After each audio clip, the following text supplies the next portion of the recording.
playwright who wrote a play about Martin Luther King Jr., set on the night before he was assassinated, is furious at the decision to cast a white actor in the lead role. She didn't even know that till after the fact. This is a production at Kent State University. The director of the play, who is black, said that he wanted to explore the issue of racial ownership and authenticity. And he actually quoted Dr. King, who said we should all be judged by the content of our character and not the color of our skin. So he was trying to make an artistic point. Half of the production was with a black Martin Luther King Jr. and the other, whatever, I don't know how many. They did like 6. I think 3 right. were, yeah, 3 were the other. I think this is very interesting. You know, I can understand how this could take you out of the play if you're just watching and being like, that's odd. But I love that this director had a mission statement.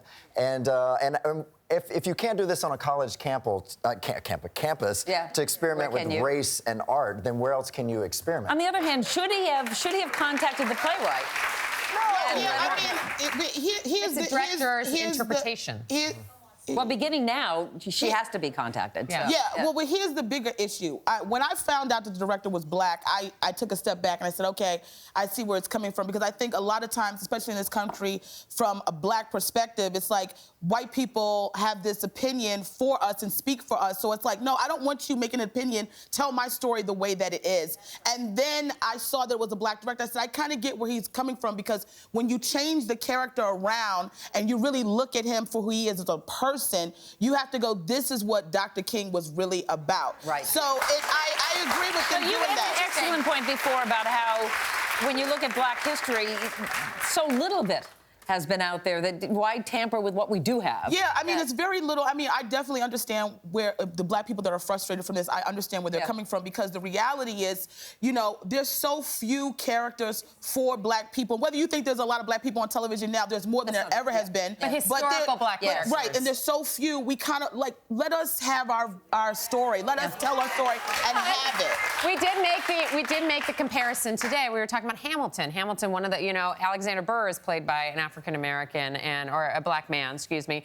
And, you know, Hamilton is played by a Hispanic man, or Puerto Rican. He's actually American, he's Puerto Rican. Puerto Rican, No, Puerto Rican. No, but a Puerto Rican man, but not by a traditionally white person to white people and lead characters. And remember, I was telling you, I said, what happens is sometimes we have to, as minorities, we adapt things to us because there's so few things for us to see. So, yeah, Hamilton might be black because you'll never see a black version. You know what I'm saying? We don't have a lot of things to show in our community. I think this was art. I think this play's been shown so many times, and we're not changing the dialogue of what Martin Luther King did. But I think in this one play, to experiment with art is a good thing, because you could see it from a different perspective. Like, oh, I never saw it that way. Everybody knows that Martin Luther King is black, and if you don't worry about this play, go to school, because you need to go learn again. All right, let's move on. There's something wrong in our schools. A lot of actors don't like watching their own movies once they're done filming them, but that clearly doesn't apply to Shia LaBeouf, the 29-year-old. Do you know about this? If you're in New York, you do. It's on the 3rd day of his #AllMyMovies art project, where he's live streaming himself watching all of his films in reverse chronological order. Take a look at some of the highlights of the first 2 days. Every emotion, from laughing to crying to sleeping to eating, doesn't really communicate with anybody next to him. But he's polite. Now let's check in with him live. Let's see what he's doing. Oh, he's sleeping. Apparently he's sleeping. He's sleeping. Is that him live? For 24 hours?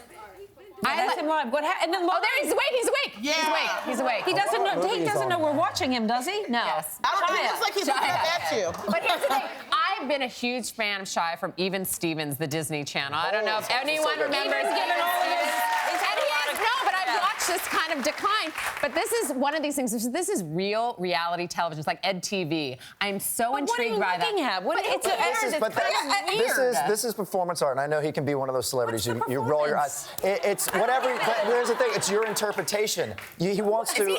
He wants to evoke those emotions of, I hate this. I love this. What is he trying to say? That is performance art. Standing in line for 6 hours. That's what I want to see all of that. Go to a train station in New York City. You can see all emotions at the same time.